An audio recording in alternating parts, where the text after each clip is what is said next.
Hello, everyone. Welcome. We are here for Sarah Nannen's Grief Unveiled guest presenter workshop. I'm so excited, and we will get started in just a minute. So grab yourself a cup of tea, a glass of water, and we will be on very soon.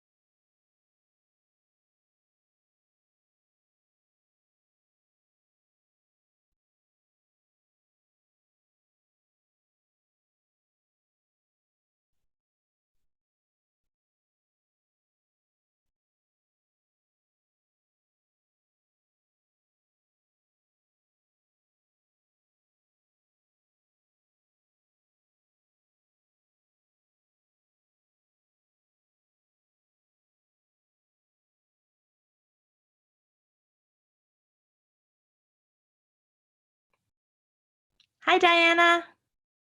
How are you today?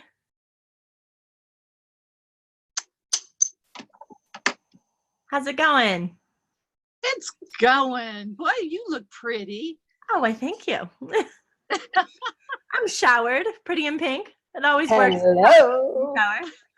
Hi, my dear. How are you? So happy to be here with you.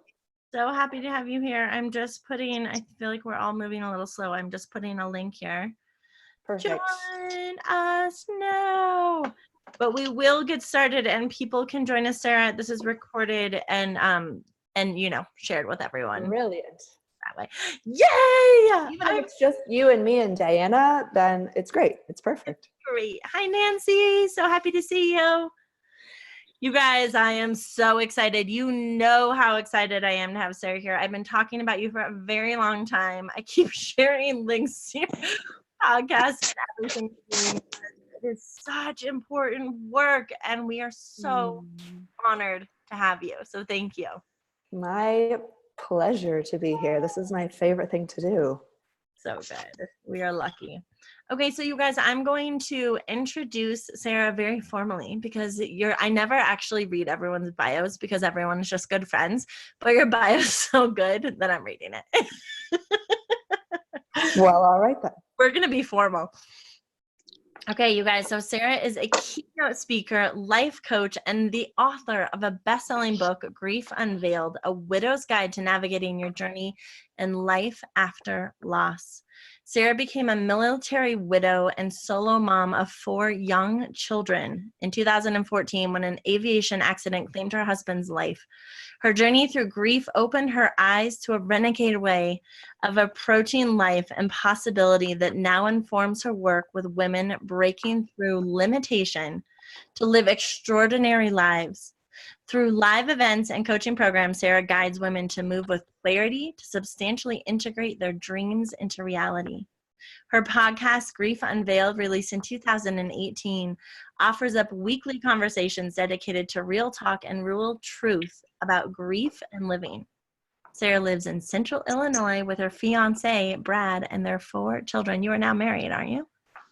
I'm basically, but not technically. Oh, I thought technically you did get married. Okay, well, basically. No, I'm super excited about, well, I mean, if you're parenting 4 kids together, you're basically married. Because man, there's some daily real life stuff going down. I see like little glimpses on Facebook. He's like super amazing. Nobody dabbles in co-parenting casually in a relationship. Like, this is the real deal. Hi, everybody. So happy to see you all. Welcome, Patricia and Diana and Nancy. I'm sure more people will be joining as we get going. But can you tell me about the group that I'm speaking with today? I know that obviously they're your inflammation renegade warriors who are working to claim health and vitality and well-being in their lives. Can you tell me a little more, Jenny, about who this group in particular is? Yes, so everyone here is showing up to do this incredible work of reversing or significantly improving their chronic symptoms in their body. And as you know, a big piece of that, like there's so many logistical action steps and food swaps. And Sarah, you guys, which by the way is not in her bio, but she's also a yogi. She owns her own yoga studio and is really immersed into the wellness world of health and healing as well. And so, and more importantly, I get it, y'all, because I also am someone who is battling, loving, healing chronic inflammation, chronic exhaustion, chronic pain stuff. So I'm not just somebody who does yoga and talks about a bunch of like I have lived I've worked with Jenny. I am living this journey. So that makes me more of an expert than any of the other garbage that she said from my bio, I guess is the point. Well, in so many regards, right? Like on the physical level of healing and also in the heart healing, in the mental and emotional healing. And we had an amazing coaching call that I know Nancy and Diana were there yesterday. And Patricia, it will be posted very soon. Yesterday, we really dove into the mindset work and to so much of the, our feelings, it's not necessarily the feelings, but the thoughts behind the feelings that kind of take over our life. And in this group, in regards to grief, there's two things I'm really hoping that you can address, Sarah. And the first is, how do we move from grieving the loss of our body that we once had? And I know we touched on this a little bit again yesterday, just in sharing my experience as like I was a Division I ski racer. I used to run marathons, all these things. And I gained 70 pounds when I was so sick, and I got so sick, I couldn't be an athlete anymore. And so it was like that loss of identity and that, or what I thought was my loss of identity, that like loss of my body was one of the hardest pieces that caused so much stress. And of course that causes inflammation, makes us sicker, right? And then the other piece is we do have, grief touches all of us in different areas of our life. And very directly in our relatively small group of people inside of Have It All, we've had, I know of at least two people who've lost their brothers and feel a lot of grief from it. We do have a widow, Luann. I believe she's not here right now, but I know she's going to be watching this. And so they're like the real grief of losing a loved one as well.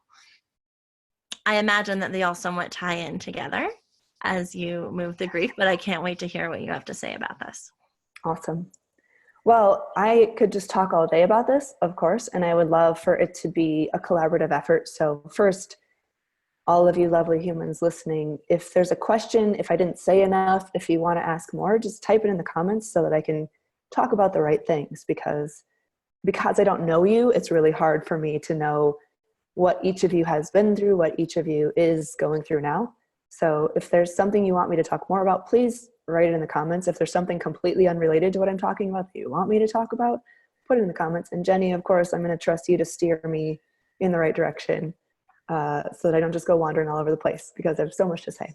We love your wandering too. I'm like, bring it on, girl. The first thing you asked me was, how do we move from grieving the loss of our body that we once had? And my very first answer is, let's change the way we ask that question. Because I think what we try to do whenever grief is involved in anything, we try to get away from it because it doesn't feel good. We live in a world that teaches us that anything that doesn't feel good is bad. And our job is to get away from it, fix it, bottle it up, compartmentalize it, distract ourselves from feeling it. Because we've got this weird cultural belief that time heals all and that grief is a passive thing that we have to just like let have its way with us until it gets bored and moves on. And grief to me is actually a very active and important piece of healing. We have to do a thing called grief in order to move through it instead of move from it. And so I'm glad you asked the question that way, because it gave me some Yeah. basic foundational thoughts to start from. Let's stop trying to get away from grief and start learning how to grieve in the first place.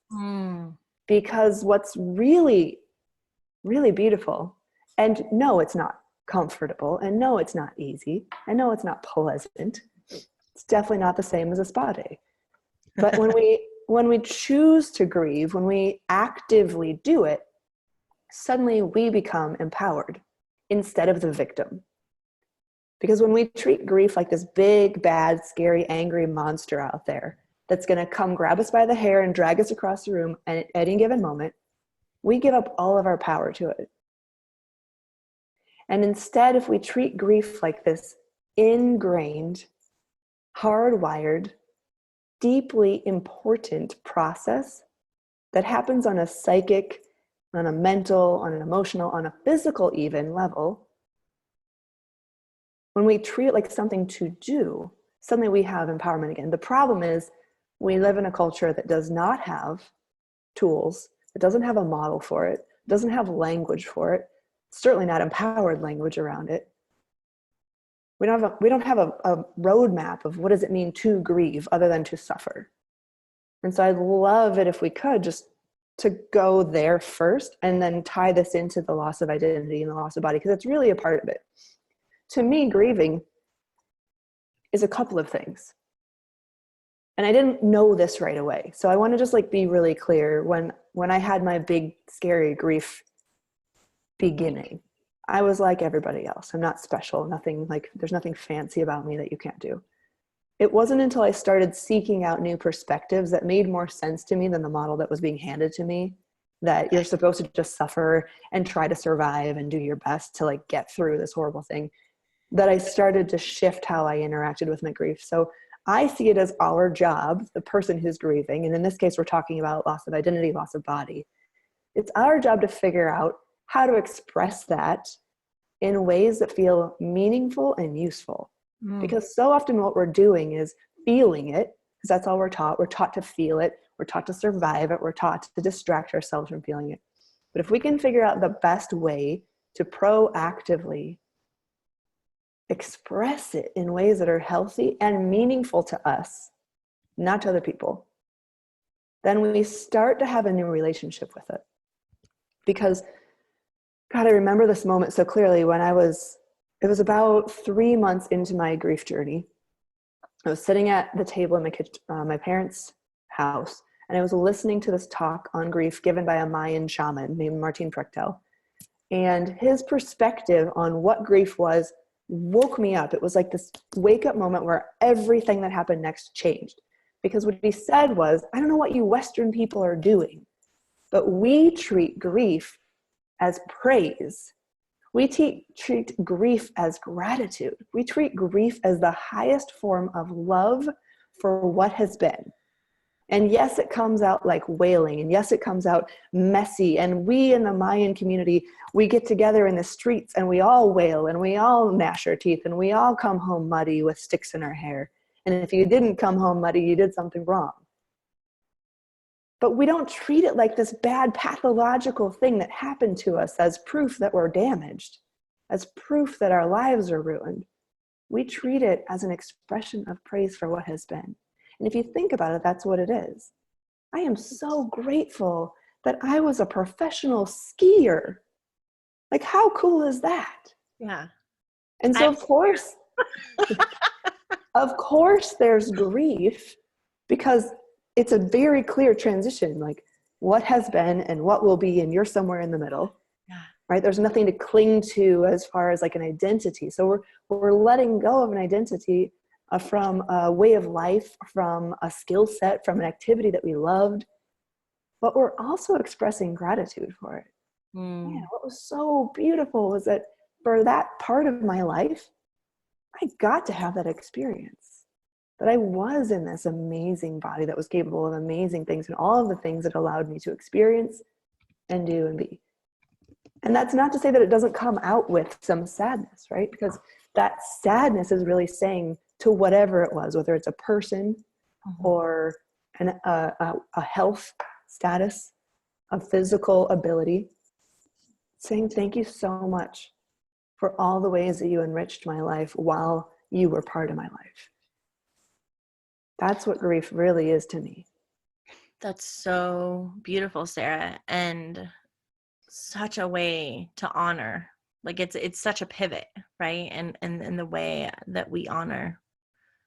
And yet at the same time, there's this fear that I think simultaneously collides with that of, oh my gosh, but does that mean that I'll never get to experience again the joy that was brought to me from that? So can you speak to that a little bit? Yes. And the real answer is maybe. Maybe it does. Yeah. And that's what this grief work becomes about.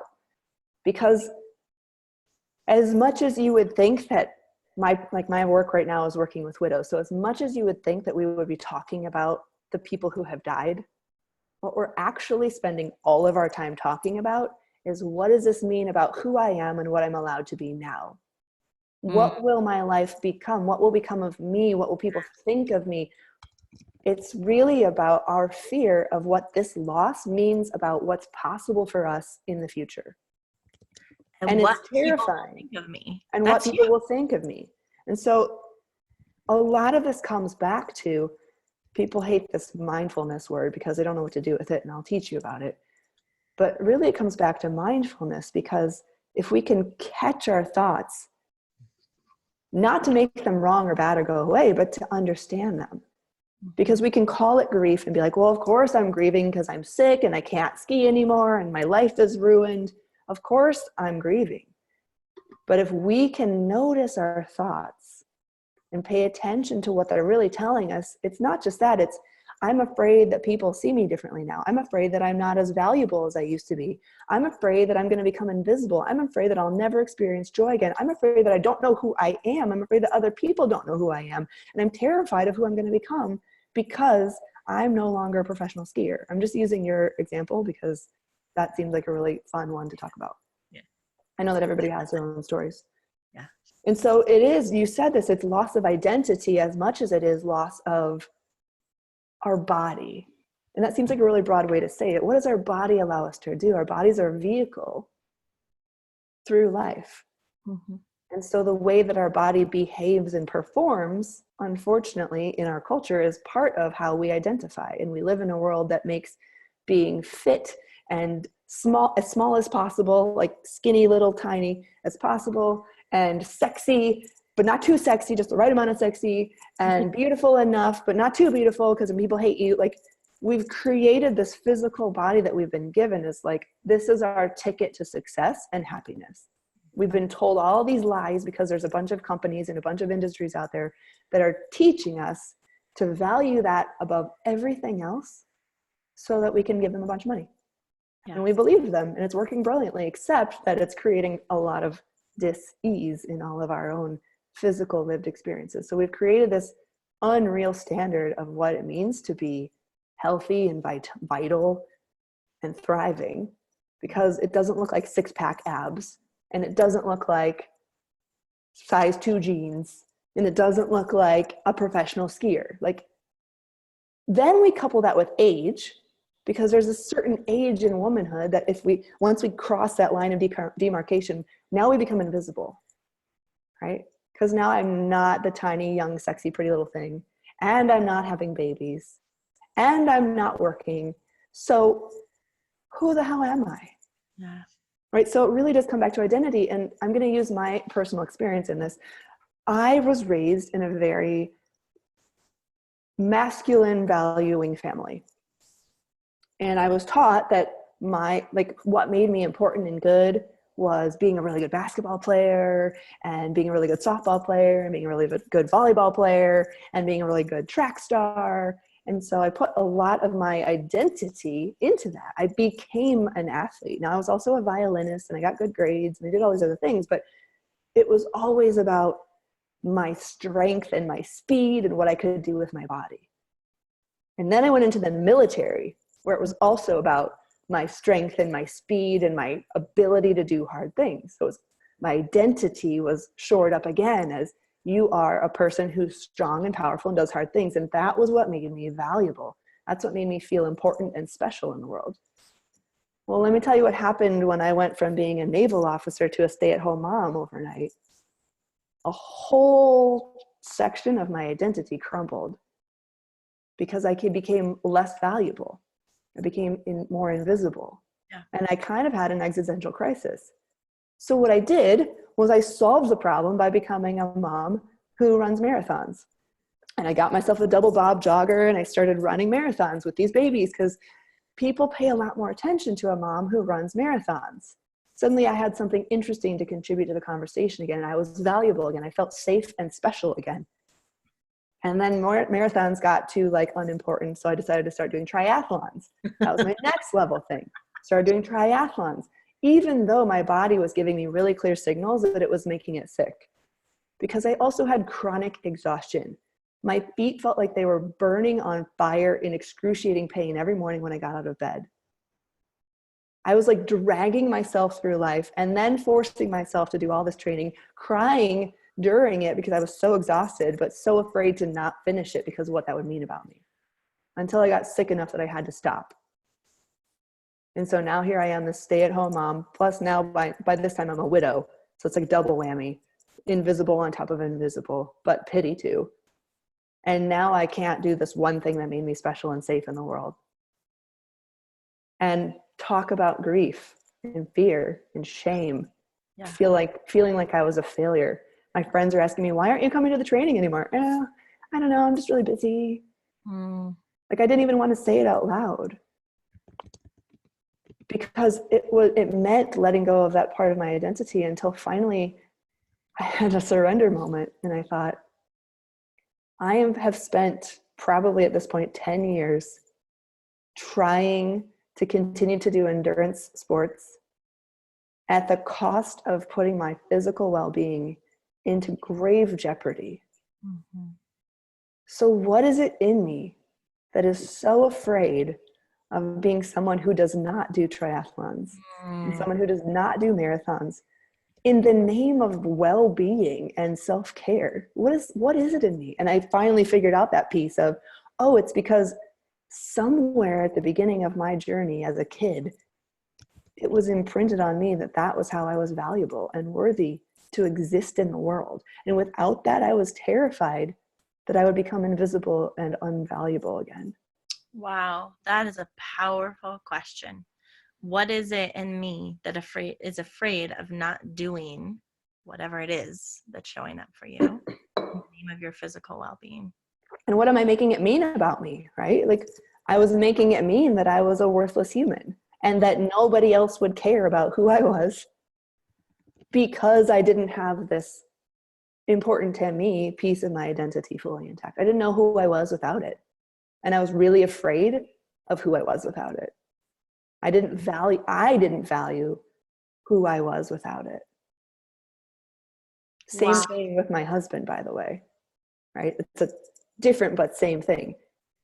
Who am I going to become without this? How do other people see me without this? What's my value without this?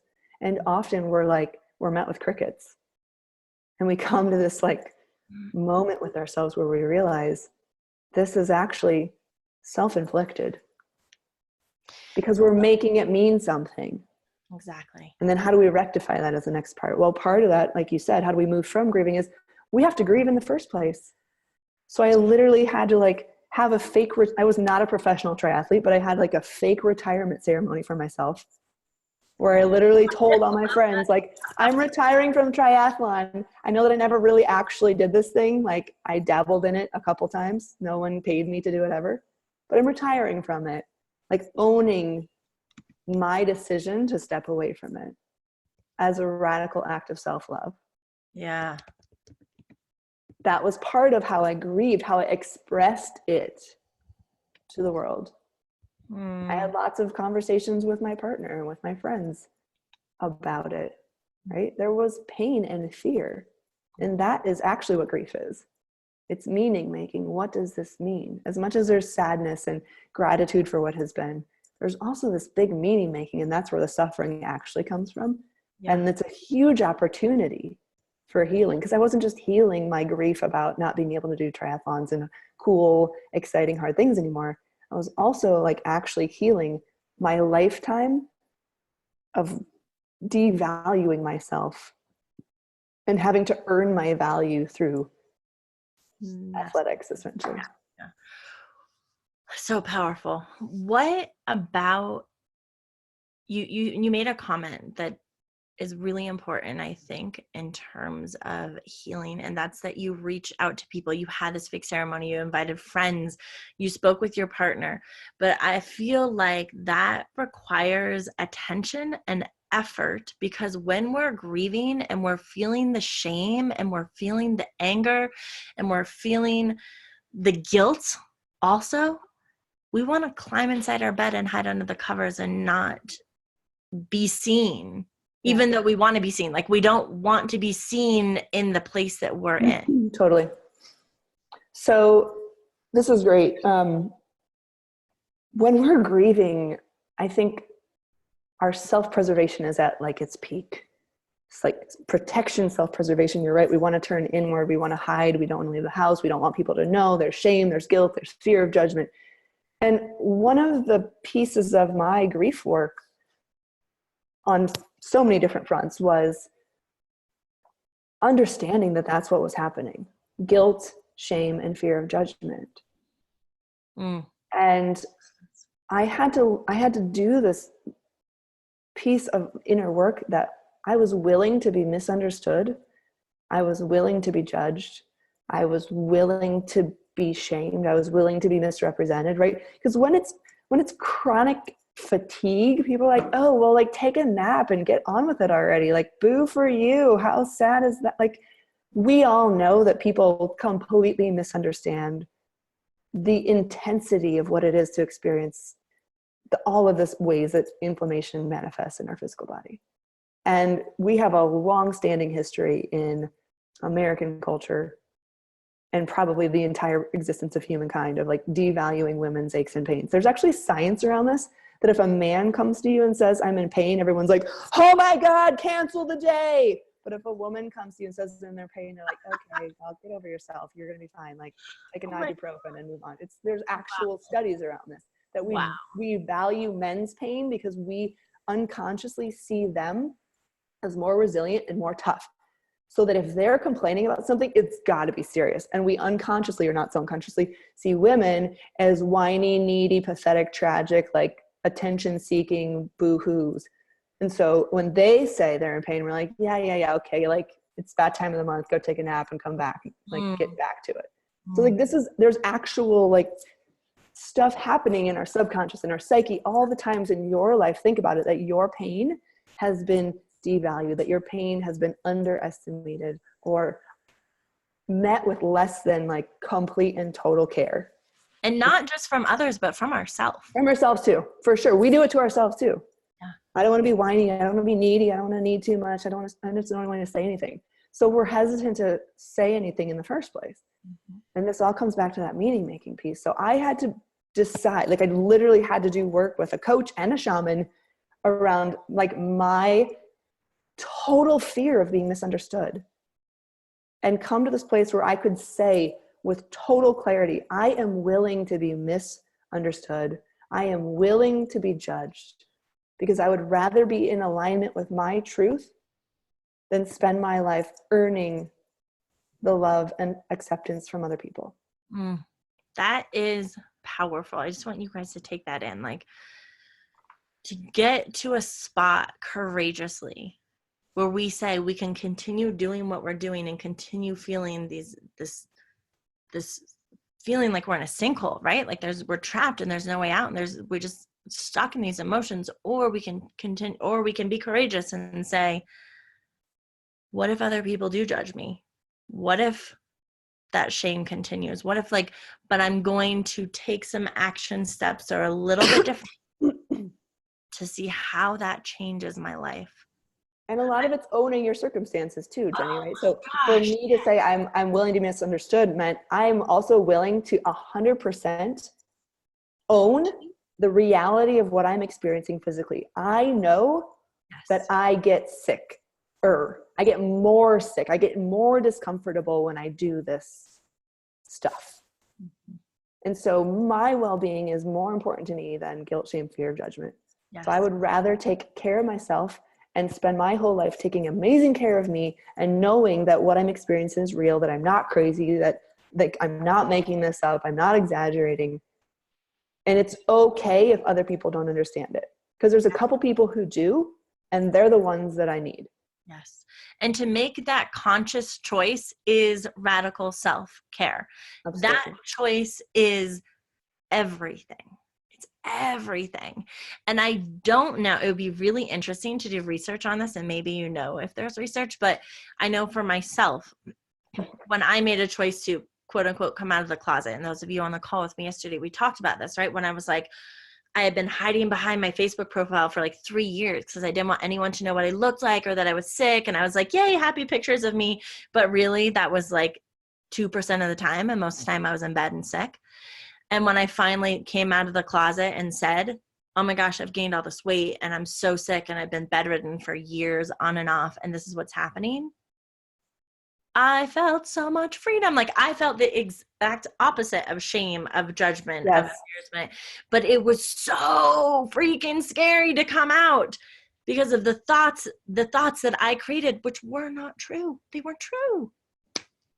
And I bet so many people experience the same thing. You could probably speak to this more in the people that you work with, but my guess is that very few, if any, people actually make that courageous step and then say, oh, I wish I never did that. Oh yeah, for sure. I mean, we spend the first third of my program is about owning our story and owning our identity and dismantling all of the crap we've made up about what it means. Yeah. So we go into this archetype of widowhood and grief, and we're like, what do we think that means? Right? So you've got to think about for a minute. We'll just go back to this body stuff. Think about the sick person and all the things you believe are true about the sick person. Like the old lady who lives at the edge of town, who's like gnarly and can't walk and like lives alone and nobody talks to her because she's kind of weird and like you don't really know who she is. What are all of the things that you believe about that person, the sick person who can't participate properly in her family and society? And I promise you, if you're really honest and really petty right now, you're gonna write down all these details about this fairy tale story. She's kind of like a witch person, and she's right, like she's a little weird, she's a little mentally unstable, she doesn't help her family, she's needy, she's dependent, she takes from people. Like we're going to create this story about this person that you have made up that you're applying to yourself. Exactly. Yep. And so when we can dismantle the archetype of the sick person that you're putting on yourself, you're projecting your judgment onto yourself, but you've also judged a whole bunch of other people, by the way.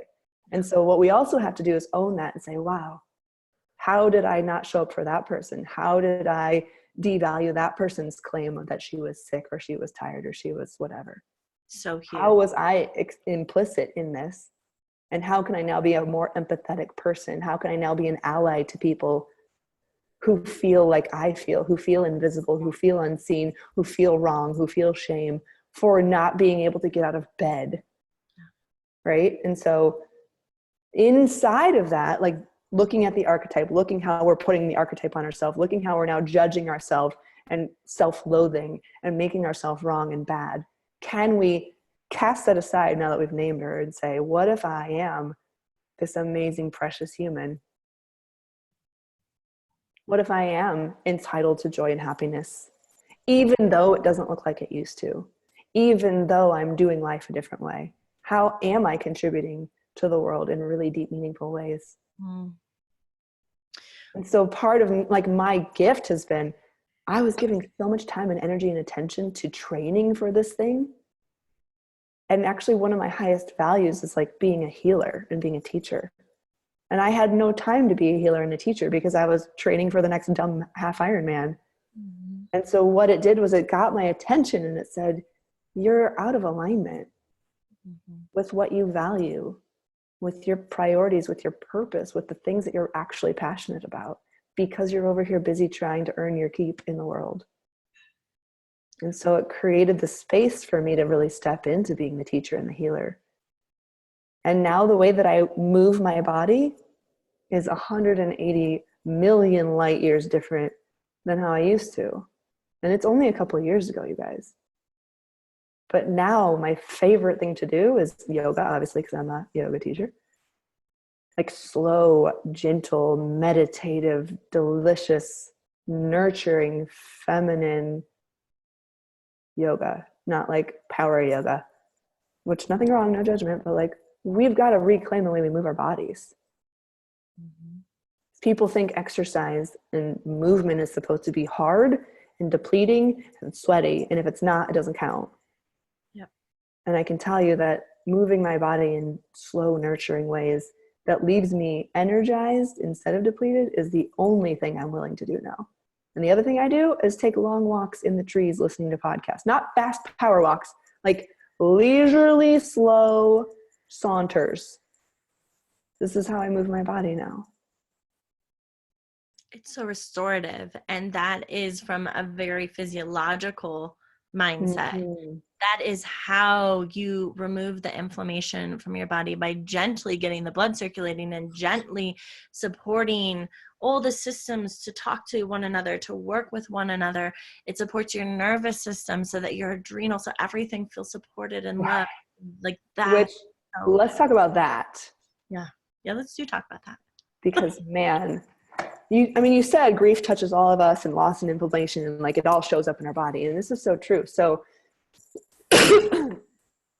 I don't know any of you, except like I can see your faces, some of you, and some of you will watch later and I can't see your faces. So hello, and I love you. And I don't know you. So I don't know your story, and I don't know what you've been through, and I don't know what's happening. But the body keeps the score. Yeah. And our body is a bibliography of our life. Right? So everything we've ever experienced, every trauma we've ever experienced, and let's renegotiate our word for trauma. It doesn't have to just be childhood sexual abuse or being locked in a dog cage and not being fed. Like, trauma is unfinished business. It's an unfinished memory that your brain didn't have the psychic tools or emotional intelligence to fully process. So that mean thing that your dad said to you in a moment of his own trauma when you were 3, that got imprinted onto you about who you are and how the world works, is trauma. And it's stuff that we don't even consciously like really know about until we go looking for it. But all that stuff lives in you too, in all of us. We have this collection of stuff in our body that we don't know about, that we have compartmentalized or shoved way down, but it's there. And it's informing our worldview right now, every day. It's also informing our health. So even though we could all be, and I mean, I think we all are, like high functioning, people who are participating in the world, who, we don't sit around and have like episodes of PTSD where we think we're in the war. Like, we're functioning human beings who are paying the bills and feeding the children and like doing our responsibilities. And yet all of that trauma is impacting the way that we're showing up with the world. It's also impacting the way that we interpret what we're experiencing in the world. And it's also showing up in the way that our body processes work. And so one of the things that people are so surprised to learn about is how important the nervous system actually is to our mental and physical well-being. And what we don't understand is that all those old traumas that we don't think about and don't talk about and don't even really consciously know about are actually keeping our body locked in survival mode. And we've been there for so long that we don't even know we're there, because that has become our new normal. And when I say survival mode, that means something about the way that your physiology works, right? Fight, flight, freeze, fawn. There's these 4 ways that it can show up in you. And so if you've literally been living in survival mode for your entire life, and you might consciously name that as like stressed, I have a hard time relaxing, I have a hard time sleeping, I have a hard time experiencing pleasure, I have a hard time playing, I have a really hard time meditating, it's hard for me to just like chill out in a yoga class, my brain is just going a million miles an hour, and we call that like a personality flaw. Like, that's just how I am. Except that's how you are because you have trained yourself to be that way, to be safe in the world. Yes. And we don't even know it because it's so now culturally normal to be that way. Everybody's that way, which means, by the way, everybody's walking around with a whole bunch of activated trauma that they don't know about, which is another conversation for another day. But what does that mean for us? One of our top priorities has to be restoring our nervous system to a healthy and safe and sustainably at ease function. And if we don't ever do that, if all we do is keep trying to make our body the right size and the right shape and the right fitness level, we will never, ever, ever heal, ever. And so, like, restoring our nervous system to a safe and healthy function is a long, big job, because right now, each of you knows how long you've been alive. And you have literally spent that long. For me, it's almost 37 years. My wake-up call was 32. So I had spent 32 years doing this to my body and training my body to live this way and respond this way and be this way. So it was my normal to be stressed, to be in adrenaline pump constantly, to be in survival mode constantly, to be in fight, flight constantly. But it was my normal. I thought that was my personality. I thought that's how I saw the world. I didn't know that there was another way to be. And so I had to systematically begin to train myself and teach myself and retrain my brain and rewire my brain, my my neurons, my transmitters, all the things in my head, to begin interpreting the data of the world differently and to relearn how to experience ease within myself. I had no idea what that felt like. It was such a bizarre thing to me. I didn't know how to be safe in stillness. I didn't know how to be safe in a restorative way. I didn't remember how to play. I didn't remember how to be in the bliss of total surrender. And I had to teach myself that. That's incredible. And it requires awareness, right? Like, it requires this awareness. And I know a lot of people who are watching now or who will be watching, you've experienced healing physically in your body, many of you in ways you didn't believe were possible before. That has heightened your awareness. And now the question is, do we have the awareness, and are we seeing what Sarah's talking about with our mindset and with our thoughts, with how what we think is we're just an anxious person, we're just an irritable person, we're just a high-strung person, right? The person who can't sleep, just how I am. There's just something wrong with me. Yeah, we just can't sleep, or we're just always worried, or again, is that kind of like the physical symptom that you thought, that's just how I am too, and that melted away? So can we begin to melt away, and by raising our awareness and seeing the truth of what's really going on in our mind? And it's not just like something we can strong arm our way through. And that's what I wanted to do first. I was like, I'll just mind over matter this. I'll just positive think my way through this. And you can't, because your body doesn't actually know that it's safe to do it. Your body doesn't believe it. It doesn't buy it. It sounds like total BS. Yeah. And so you're going to be in constant argument with yourself and resistance to the process. And so it takes more than that. As you all know, right? You make these tiny substitutions in food, for example, and suddenly you're like, oh my God, I can't believe how much better I feel. I just drank the amount of water you're supposed to drink in a day, and I suddenly feel better. It's weird how that happens. Let me try tomorrow not doing that and see if I can go back to being sick, so I can prove to myself that that's actually my normal state of being, right? So we find something that works, and then we stop doing it because we're like, oh, I'm better. Yeah. And so we treat these these tweaks and these changes like a quick fix, because that's what we're trained to think medicine is for, to fix the thing that's broken in me. We don't realize that it's actually a lifestyle shift, and that the lifestyle is actually the broken thing, not us. And so as we integrate these things into being, it's like, you wouldn't brush your teeth till your dental exam and then stop brushing your teeth because you got a good check. We know that that's ongoing maintenance. Otherwise, you're going to end up with no teeth in your mouth. Yeah. The same thing goes for our mental well-being. The same thing goes for our physical well-being. And we've got to separate ourselves from the stuff people tell us we're supposed to do and start using our intuition to discern the things we actually need desperately to do for ourselves. That's so beautiful. So the reason I said that is because I think often people are like, well, yeah, easy for you to say, lady, you're a life coach and you've got a yoga studio. And we all have to practice, right? And so part of it is finding the practices that work for you. And one of the things that I love to teach my people to do is start every single morning. Like if you have to pee, great, because I know a lot of people, like the first thing they have to do is pee.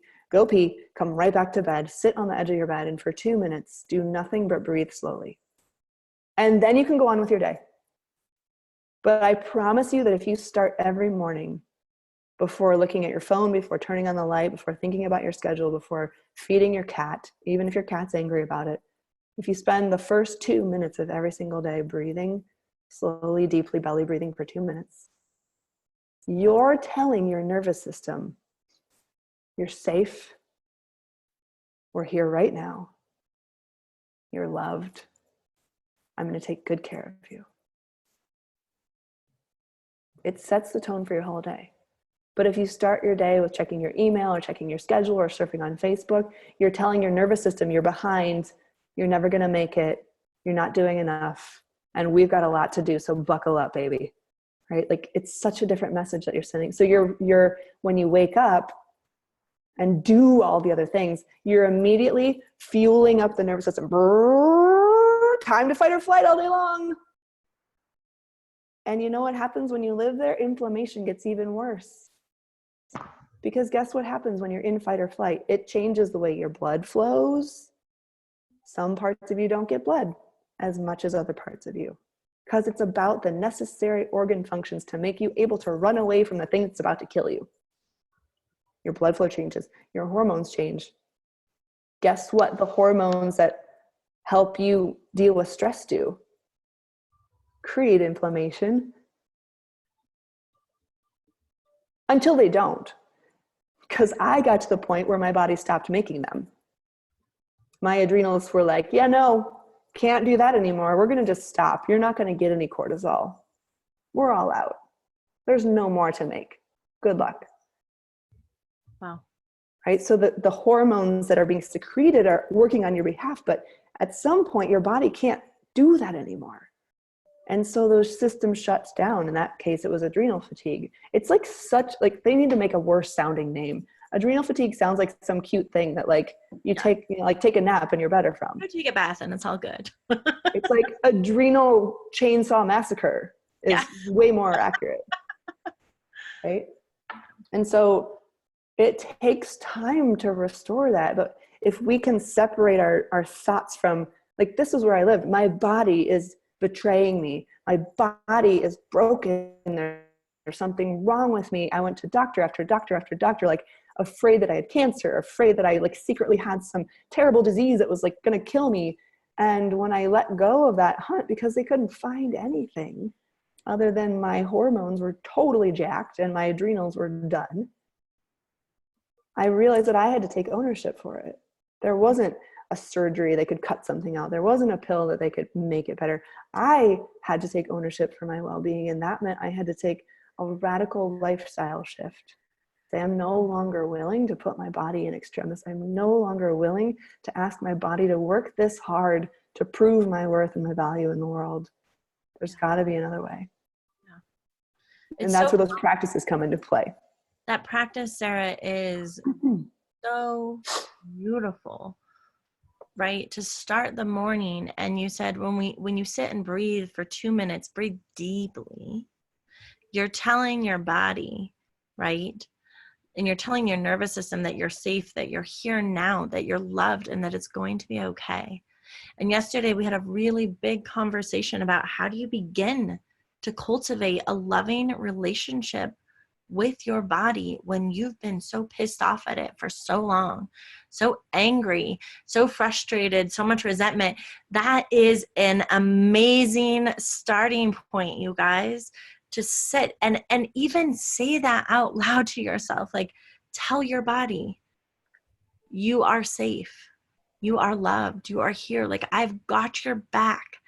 I'm sorry for everything I did before, but I've got your back and I'm loving you now. Mm-hmm. Oh, happy birthday, Nancy. Happy birthday.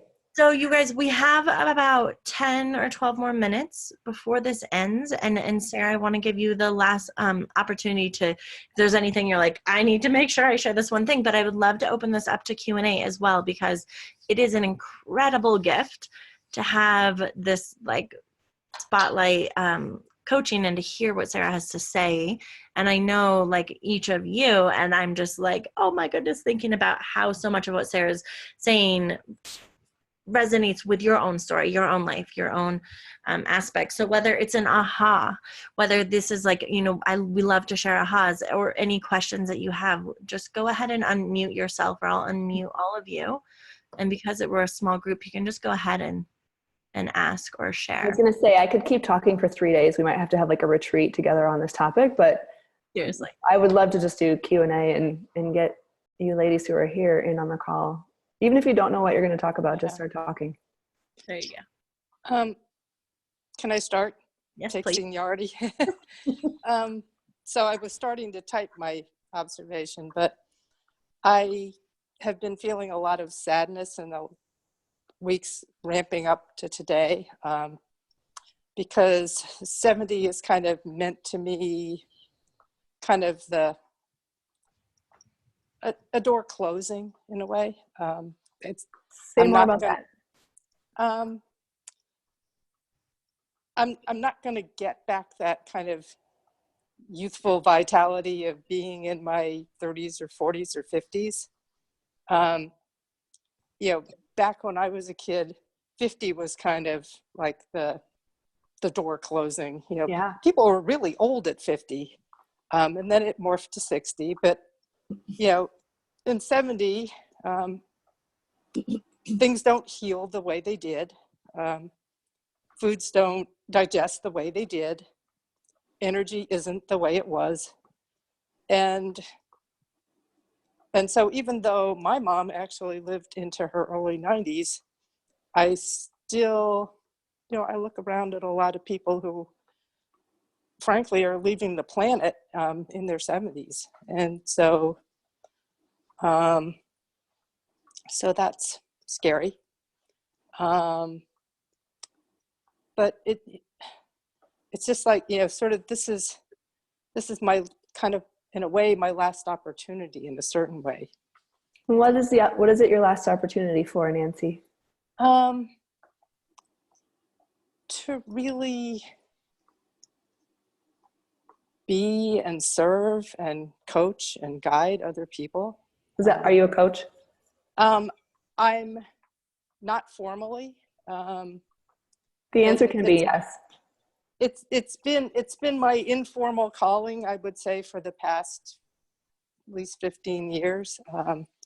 I do a lot of sort of mentoring of younger people. Awesome.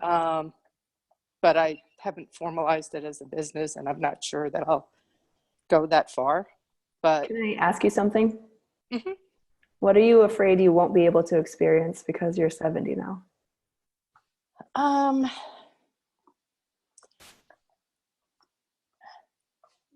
There are just certain things, like my son-in-law, my new son-in-law 4 years ago encouraged me to go back to bicycling.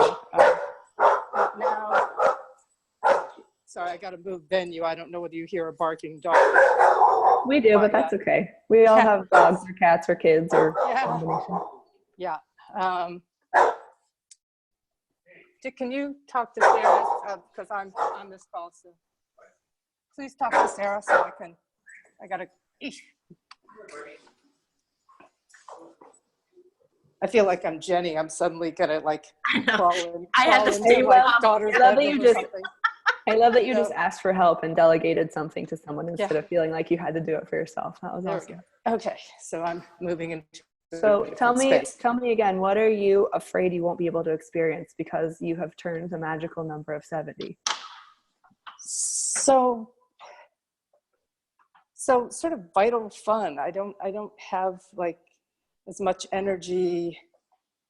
I haven't actually, I've developed a fear of falling, which is not unrealistic because I actually did fall I was pulled over by my former dog 5 years ago and fractured my pelvis and landed up in a wheelchair for a while. Yeah. So I'm more fearful than I want to be.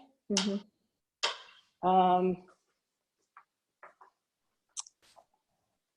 I noticed that I get a lot of vital joy just kind of hanging out and talking to younger people. Hence the fact I'm probably why I signed up with Jenny is because I love your Jenny vital energy. And I guess I'm afraid of losing that vitality. Makes sense to me. I'd love to share something a little that might be surprising to you, if that's okay. I'm in my 30s. Mm-hmm. And over the past 10 years, I have lost 12 people that are around my age. So it would be really easy for me to say the same thing that you just said, even though I'm at 70, that I'm watching people my age die, and that I could say that I'm more fearful because of that. And so what you just did, it was really perfect, is you unearthed one of your limiting beliefs about what you think it means to be 70. When in fact, everybody dies. And we don't know when it's going to happen. And I had a client who was 71 when she joined my program, who was a widow, and she had similar stories that she told herself about what was allowed. And I'm really pleased to say that last week she went to a Lady Gaga concert with her granddaughter, her great-granddaughter. Because she completely rewired her thoughts around what she thought it meant to be 70. Because I said, Susie, here's the deal. You could die tomorrow. And I could also die tomorrow.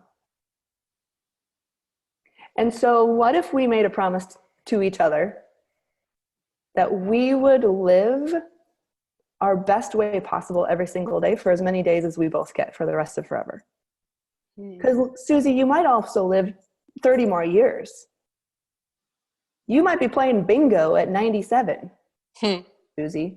So like what I see a lot of people do as they age, and it can, like you said, it could be 50, it could be 60, it could be 70, it could be 80. What we do is we now limit ourselves and say, now that I'm 70, this is what it's allowed for me, and this is what it means. Same thing I was saying about that archetype. Let's really look at, and I want you, like, this would be an amazing practice. I want you to get out a piece of paper after this call and write down all the things that you think it means for other people to be 70, not yourself. But everybody else who's 70, like, what does it mean to be a 70-year-old? What does it mean to be an old lady? Write all of that down. And I guarantee you that most of it doesn't actually apply to you, but you are applying it to yourself. Like, it's not actually your truth. It's your self-judgment that you're projecting on yourself and saying, well, now that I'm 70, I'm an old lady and I'm going to fall and I'm going to hurt myself and I can't be vital and I can't have joy. Except I can tell already just by looking at you that you're a pretty spunky, vital human. And I'm most people don't know. I don't fess up to being 70 to a lot of people. Well, here's the deal. I want, like, this is what I've been talking about this whole time, owning your story. Like, I would love for you to broadcast and celebrate the shit out of the fact that you're 70. Because man, if you could be the new model of what it means to be 70, you could help a bunch of other people who are also 1 foot on the grave on their 70th birthday. Be like, well, Nancy just went to Key West with her granddaughter and is having a great time down there. Maybe I could also have an amazing 70th year and 71st year and 78th year. Because if we start anticipating the demise, we'll miss out on the gift of living. So instead of trying to predict the future, what if you could just grab today with huge gratitude and say, how am I going to live today? How am I going to have the most fun possible today? And give yourself full permission to choose all the things that you love to do every day instead of expecting your demise. That seems exhausting to me. Yeah. Yes, it is. Yes, it is. Thank you. Thank you. That was my pleasure. Thank you, Sarah. Thank you, Nancy, for showing up. And happy 70th birthday. Thank you. Birthday. That's awesome. Thank you. Girl, I want you to own that and just like, I'm 70 and I'm ready for it. Let's see what this year brings. Because the numbers are things that people have made up about us. And we've believed it. And certainly it applies to women more than it applies to men. Right. right? So let's Yep. knock that crap off, and let's make a pact here that none of us are going to buy into that stuff, that the number has nothing to do with who we are or how we're living or what it means about us, and say, like, let's see what this year brings. Let's see what I'm going to experience this year. Let's see what I'm going to learn this year. What am I going to enjoy this year? What am I capable of this year? Where am I going to go this year? I love it. I love it. Yeah. Sarah, we have 1 more minute till 11, and I can go about 5 minutes over. I don't know what your schedule is. I'm fine to stay a little longer. Yeah. Okay. Anybody Just else? one last question. Anyone else have? I know you all have incredible aspects of your life that you could share, but if there's anyone that has something they'd like to ask, please take this time. I think this reminds me a lot of what I've been learning this past year about identifying the lies that we believe and what we say to ourselves about ourselves. Yes. Because there's so many that I have discovered that I have believed that were not true. And they feel so true. We're so used They to feel being. true. It's not art. It's even if you know something different in your head, it's like you can know it in your head. But one of the things we say is not that it is true, but does it feel true? And if it feels true, it doesn't matter what our head says. We believe more what we feel than what we know in our head. Yep. And we've got a lot of social proof around us because we're living in kind of a sick culture that believes that we're all like on our last leg, and that as we get older, our worth goes away and we don't have anything to contribute, and we don't have like we are told lies constantly and they're reinforced. And one of the things that I love to teach people is this reframe of what's just as true or more true than that thing that feels painful. What's just as true or more. I turn 71 next month, and I'm going to Israel next month. Yes. Yes. Because what's just as true as you could be at the end of your life is you could also be living your best life. It's just as true. I love it. It's awesome. So beautiful. I have a question for Sarah. Great. And it probably doesn't have a quick answer. I'm sure it None of doesn't. my answers are quick, but I'll do my best. But, you know, I was listening to you talk about you wondering who you were without the triathlons and the Ironman competitions and how scary that is to take that all away. So when you did take that all away, did you just suddenly discover who you are or what you're about or what your calling is? I'm not sure if I'm saying this well. No, you're saying it great. I understand the question. How do you, I'm sure there's a process of discovery about your own truth. What is that, please? You're right, it's not a short answer, but I'll do my best. Or just your thoughts on that subject. The short answer is, right, like the question of who am I without this is I am. Period.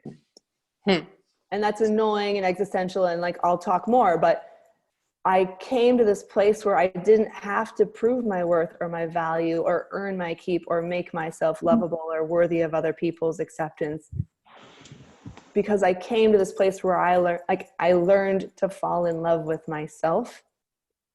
And so I am was the answer to who are you? I am. That's enough. I don't have to do or be or any of these other things. And along the way, like the longer answer, because I know that's not a satisfactory answer for someone who's seeking a path. It's not a quick, like there's no magic wand to bop you on the head with it. It's a journey. It's a practice. You need support. And this is part of what I do for people. But the practices along the way of creating stillness, meditating, journaling, having life coaches, healing that lifetime of trauma stuff that I talked about, all those lies I was telling myself, all those limiting beliefs that I felt were real, all of those untruths that I had collected up over the course of my life, as I systematically Marie Kondo'd that crap out of my brain function and replaced it with truths, I started to see a more clear picture of who I am. And that's where I was like, wow, I've actually been a teacher and a healer my whole life. People have been coming to me my whole life, even in grade school. They would come to me and say, you're the only person I trust with this.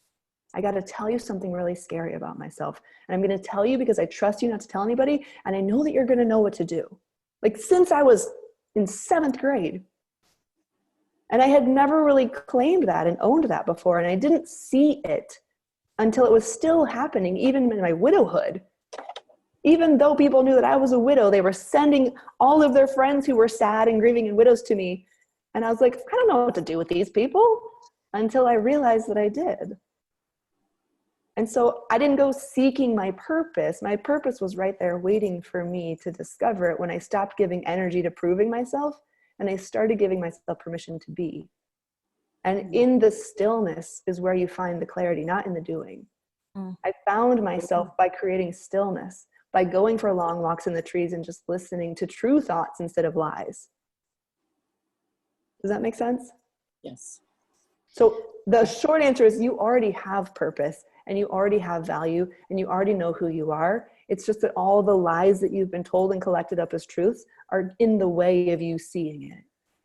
And as you do this work, it becomes clear. And I know a little bit more of your backstory than obviously Sarah does. And one of the things that I want to share that Sarah and I, this Chris Winfield, this mentor, this amazing human that we work with, he always says our mess is our message, right? And it's kind of a funny thing to think about that it's a mess. Like at one point in time, we see our mess being a real mess.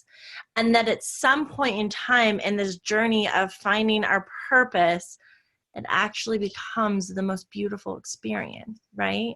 Like, yes, it's messy and tough. And also, like Sarah said, like at the very beginning of the call, we celebrate it. We celebrate, like I can actually now, I can't even believe that I'm saying this, but I can actually now have gratitude and celebration for what I've been through, because as dark and like unbelievably challenging as that was, it also brought to me so many gifts.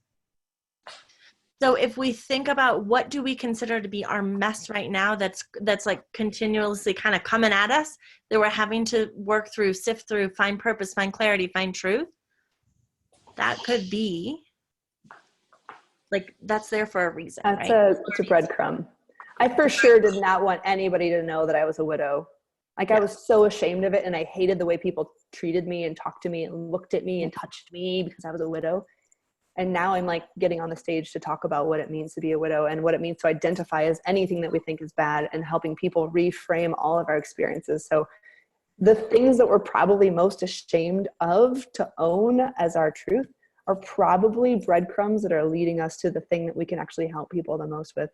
But also, it's like you were saying something in there, Jenny, and I had like this brilliant nugget. I'm going to try to reclaim it if I can. Elizabeth Gilbert. Do you know who she is? She's an author. She wrote Eat, Pray, Love and a bunch of other amazing books. She says, like, if you're on the quest for seeking your purpose, what she says is follow your curiosity. Because the thing that we do is we try to make our purpose into some like majestic like moment where God speaks to us in our dream, and suddenly we know that like you are destined to be a celebrated artist, Diana. So go buy some paints and begin learning to paint, because someday you're going to be a famous painter. If we follow our curiosity and don't judge it and don't make it mean something, it's going to lead you in that direction.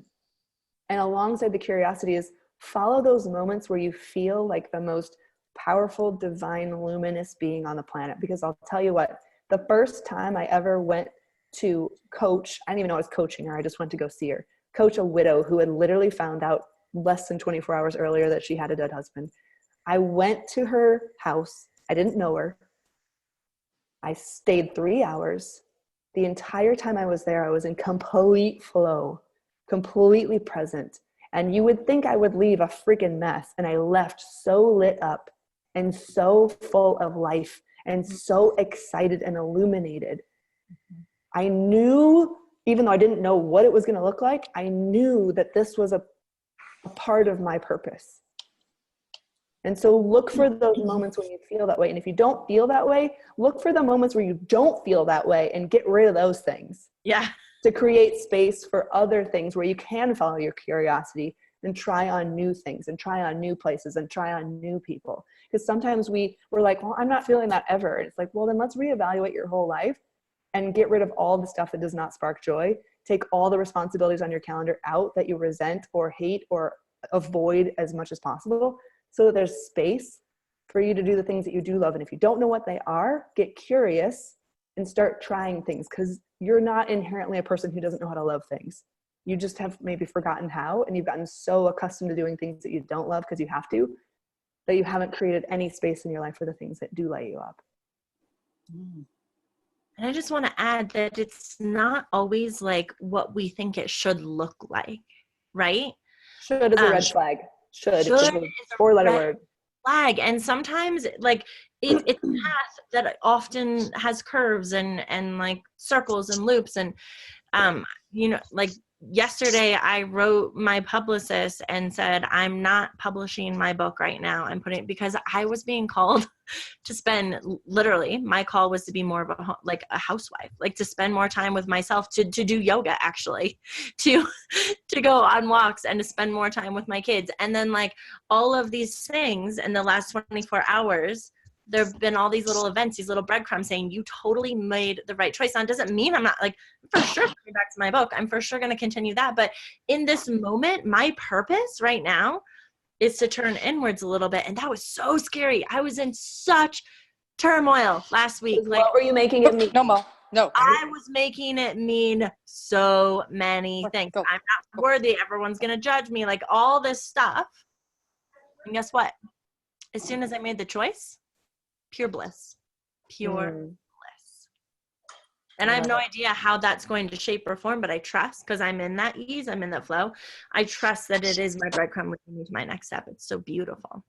Mm-hmm. Does that help, Diana? Yes, thank you both. Pleasure.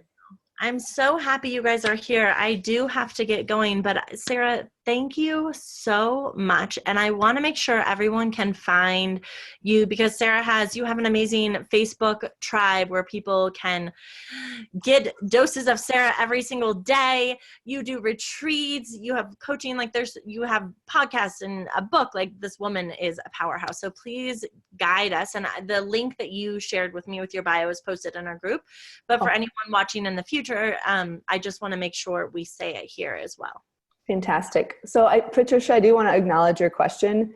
She asked, how do we help a loved one through depression and grief without getting pulled into that?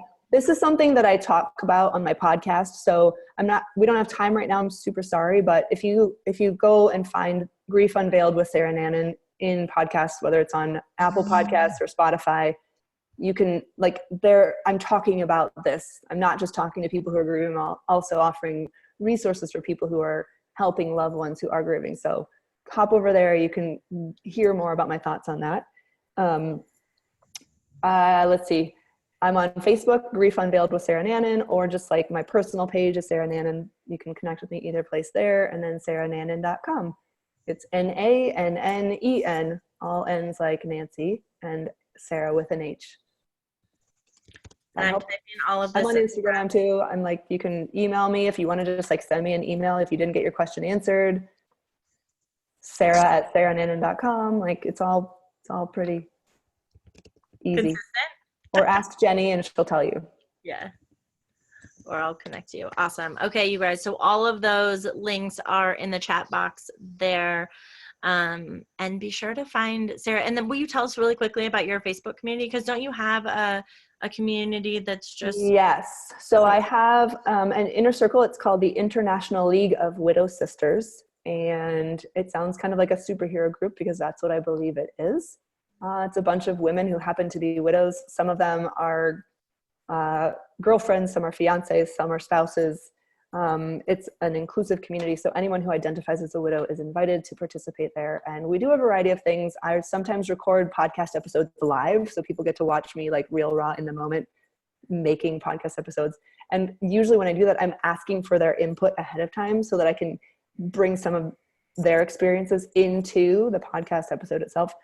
I do challenges in there. So we did a movement challenge earlier last year where I was literally teaching people how 20 minutes a day to move their body in a way that felt good. And it was hilarious how people wanted to, like, does it count if I vacuumed? And I was like, no, unless you were having like an orgasmic experience vacuuming, it doesn't count. Like, you can hula hoop, you can plant flowers, but vacuuming, I'm sorry, does not spark joy for anybody. So we do movement challenges. I have a new challenge this spring that I'm still putting together, but I haven't quite figured out.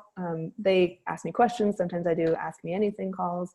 And of course, that's where you find out about my events and my retreats and all those kinds of things. So if you know anyone who is in the widow category that is looking for a community of women who are doing grief a different way, where we're intentionally grieving and intentionally living, where we're committed to growth and sisterhood and non-competition, and really having like a powerful community that's learning how to thrive in life after loss, definitely connect them with me. Sarah, you said it's people who identify with widowhood. What if it is like a sibling or a good friend, or, you know, like how do the dynamics of that work into the group? So those, the group that I currently have is only for widows. I don't have a community that is for anybody else. I'm in the process of expanding, obviously, because there's such a huge need, and there are people who are like, well, I'm not a widow, but I need support too, or I'm trying to support a widow, I'm trying to understand. So right now, honestly, the podcast is the best place to go to like really just stay up to speed with what I'm talking about. And the cool thing is a podcast isn't just about widowhood. It's about grief and living. So it's real talk and real truth about grief and living. And every single one of us has grief, right? We just talked today about the grief of our body changing and what, like, moving through transitions in life and turning 70. So all of those things are built into it. So you don't have to be a widow for the podcast to be useful. And I'm really excited for Jenny to be on my podcast and have more of this conversation that we just had today happening over there. So good. So good. Ah, thank you. I'm really deeply touched and very honored that you were here. Thank you for your time. Thank you for inviting me. So grateful. I love you all for showing up. And you guys, again, like every time I say this so often, and I really mean it, you showing up is expressing to your body and to yourself that you are worthy, that you do love it, that you're here to support it. And that is so huge. So please honor that and see that. And have a beautiful day, everyone. I'll be sure to post the recording of this tomorrow, and we'll talk soon. Thank you. Thank you, Jenny. Thank you, Sarah. Thank My you. pleasure. So nice to be with you all today. Nancy. Happy birthday, Nancy. Happy birthday, Nancy. Have fun. Thank you. Thank you. Bye. Bye.